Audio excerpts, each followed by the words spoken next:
What's up, gentlemen? This is Rising Phoenix Podcast about how to rise up after your divorce. I'm your host, divorce coach, Michael Rhodes. Let's get into it.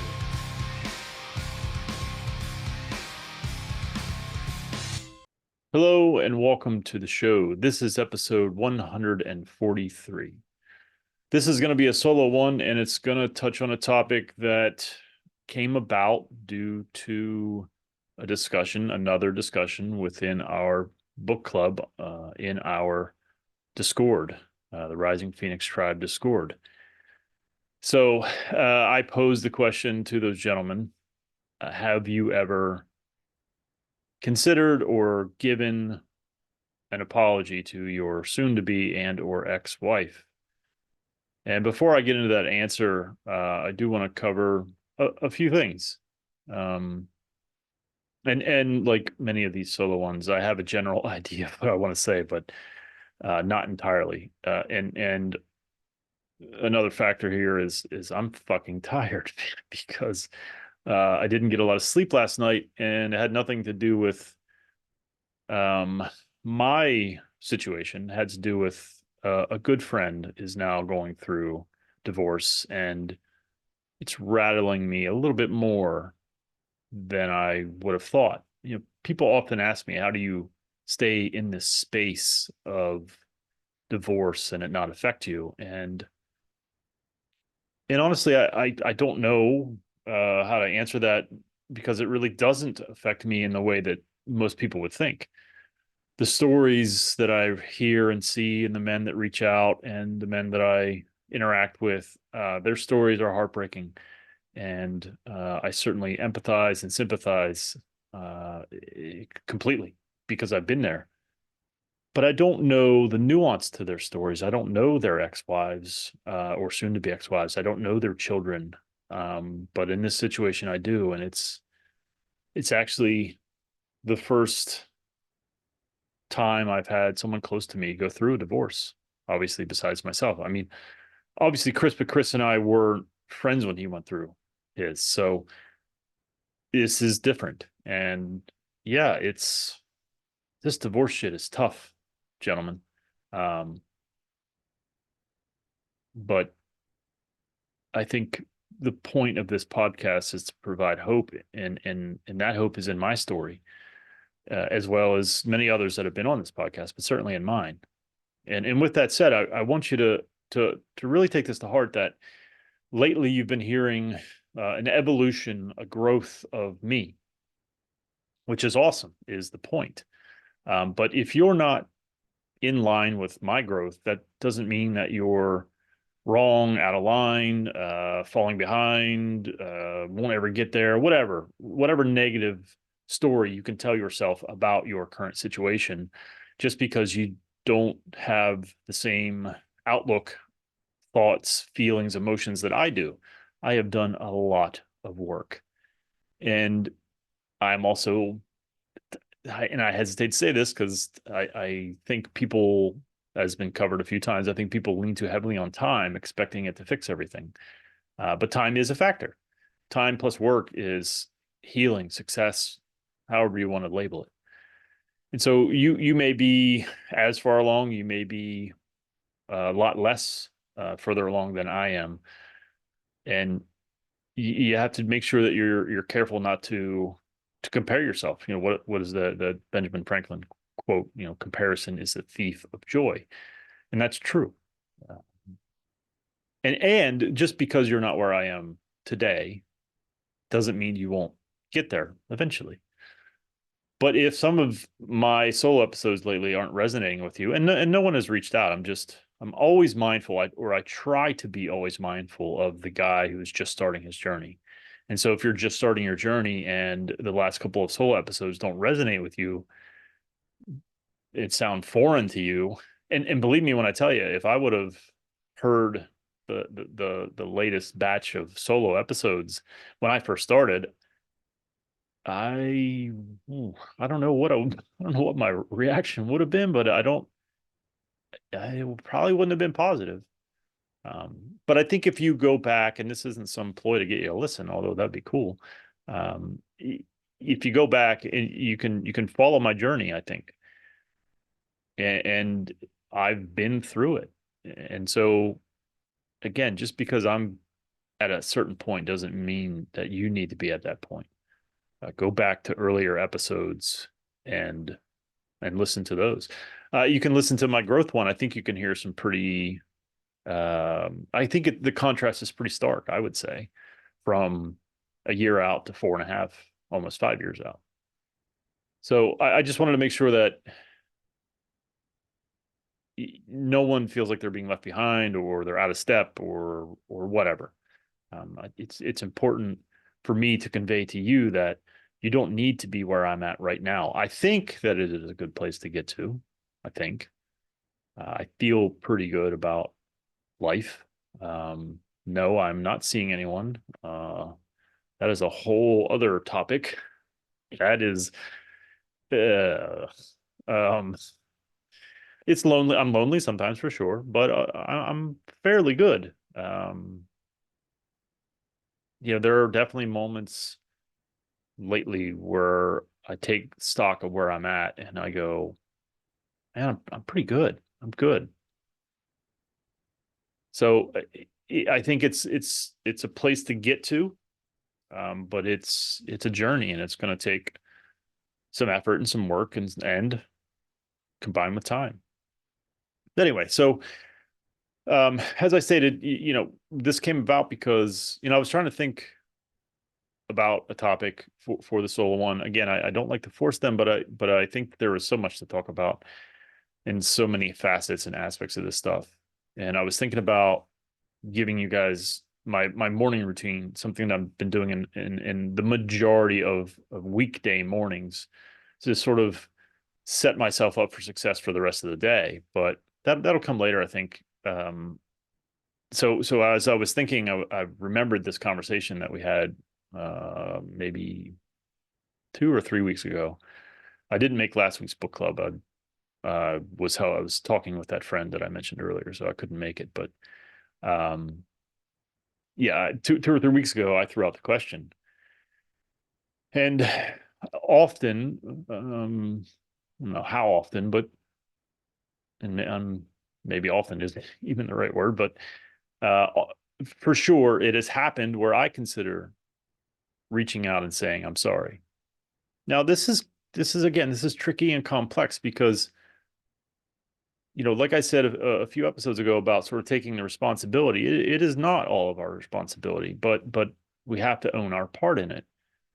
And someone messaged me the other day and they said, I appreciate how you toe that line, because it's important distinction to not blame yourself for the entire demise, but it also means you have to take full ownership of your part in that. And that's not easy. It is hard. It is tricky, but it's part of the growth. It's part of the journey. And so anyway, so I thought maybe perhaps that is what I will do with this episode.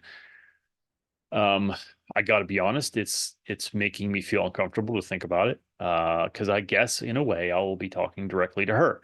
Now, do I know that she listens? No, I don't know. Do I suspect? I don't know either. Maybe. I've also considered sending her a link when this is out. I don't think I'll do that, but I might, but I probably won't.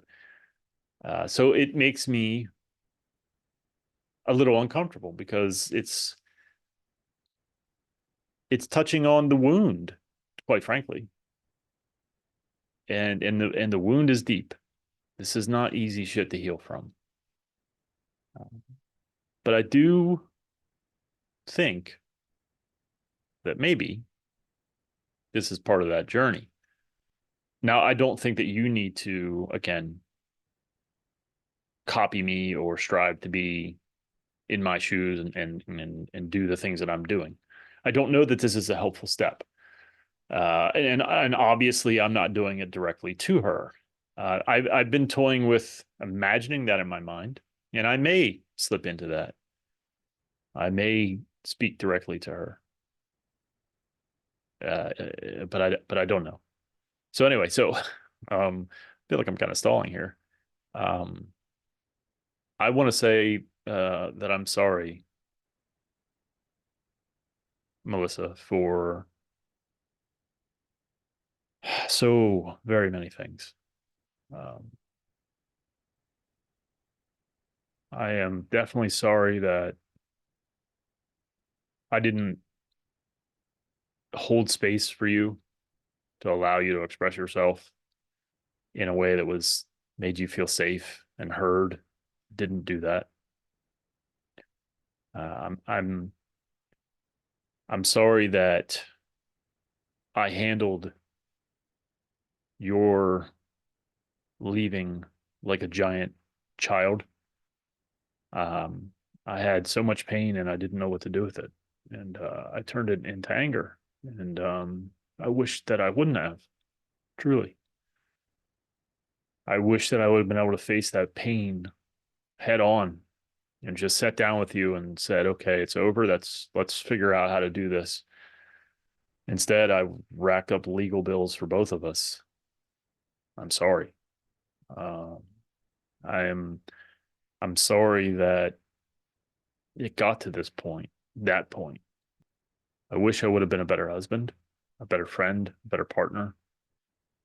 I wish I would have been able to have discussions and when we had disagreements, not take it personal. Again, I'll go back to I wish I wouldn't have been such a fucking large child, but I didn't know how to deal with my emotions, and I'm still learning. I'm sorry that I can't really talk to you now. Um, it's too hard. And I know that, we're amicable, but I know it probably would be easier if we were in a way, but I don't, I guess if I'm being honest, I'm so afraid that if it becomes very amicable, I'm going to slide back into missing you and wanting you and loving you and bringing myself back to the beginning. Um, I had enough of that shit. But I do try. I do try, and I certainly am amicable. I don't want this to be difficult for either of us. I wish I would have had the strength to sit down with you and discuss this and get your take on the situation and try and understand your actions instead of just being self-righteous and angry.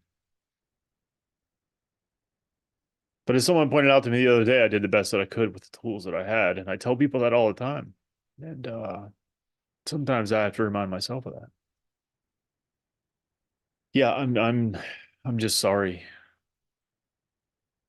I'm sorry that all of our hopes and dreams got derailed.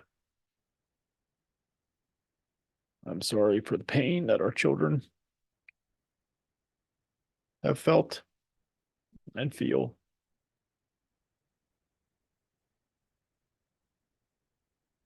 I'm just fucking sorry.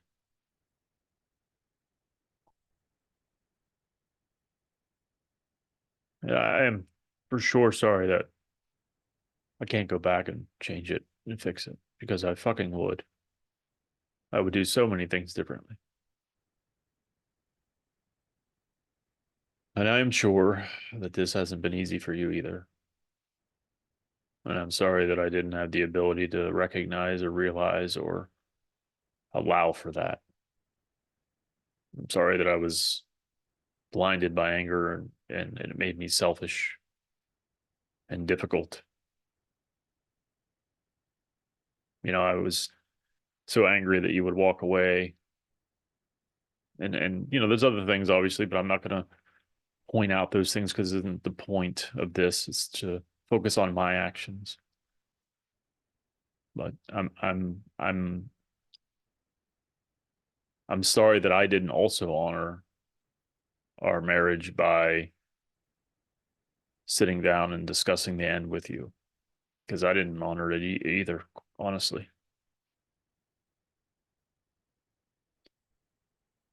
But I did the best I could with what I had, and what I had was shitty. I had bad tools.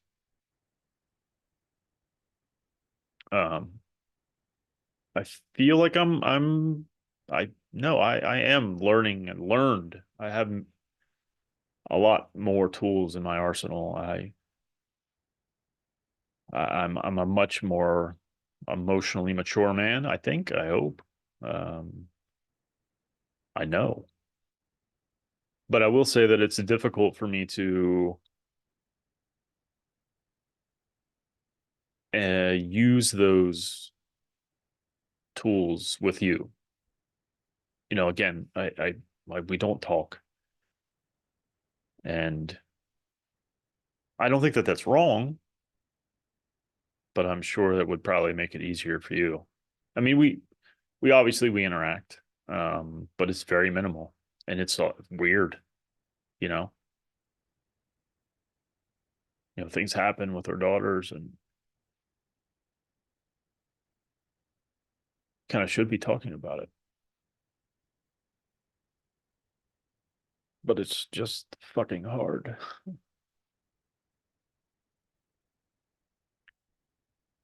So, clearly, healing is a long process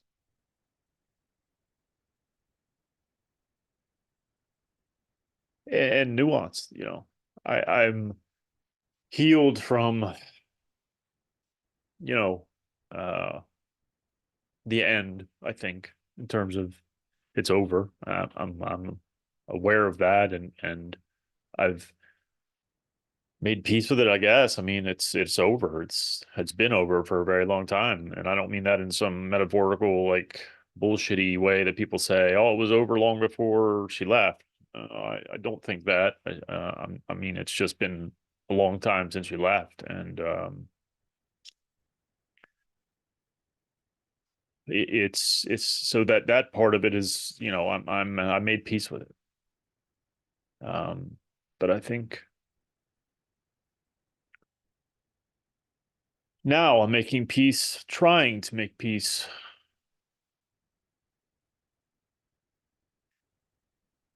with my behavior.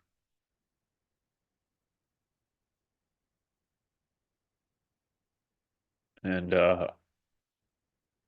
shit's hard. Huh. It's hard. So I think I think that's it for this one. I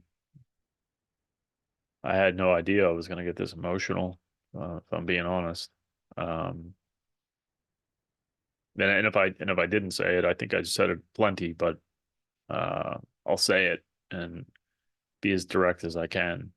I am sorry, Melissa, for a whole lot of shit. Like I said, I think that's all I got. I will say one last thing, maybe end on a little bit of a positive note.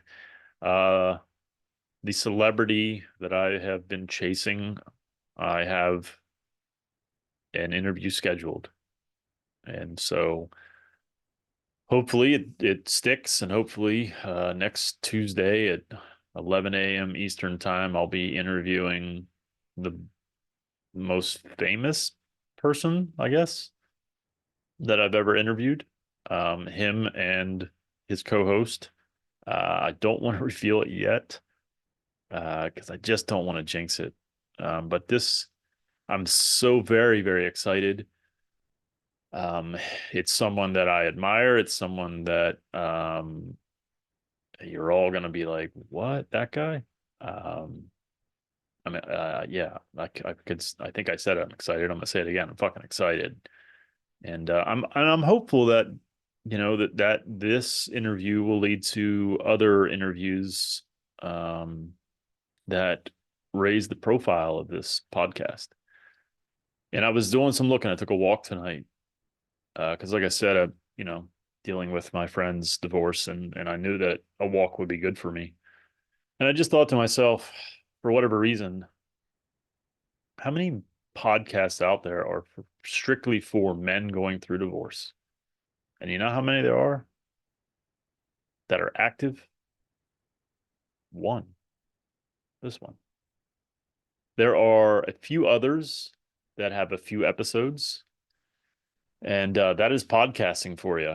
And if I wouldn't have stuck with it, if those of you that are supporters and friends and guests and people that have reached out, if you wouldn't have done that, because each one is helpful. Each one reminds me that I'm doing the right thing. Each one reminds me that what I'm doing is important.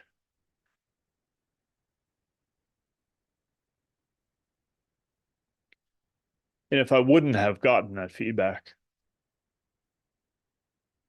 I would probably be in line with those other podcasts, and I wouldn't be standing at the precipice of the biggest interview so far.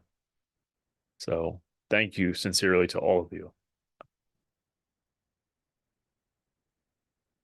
It is appreciated, your support, those of you that contribute to the Discord, those of you that go to meetings, those of you that attend book club, Joe and Albert and I and Charles who pops in, and those of you that have been on this journey with me.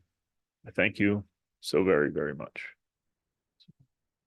Until next time, take care of yourselves and take care of each other. Thank you so much for watching and or listening. Since my separation in July of 2019, I have done an incredible amount of work on myself. I've had many different therapists, life coaches, and went through different programs. I've taken all that I've learned and put it into my own program called Forged by Fire. If you are interested in having me help you navigate your divorce, please hit my website, risingphoenixdivorcecoach.com. I look forward to working with you.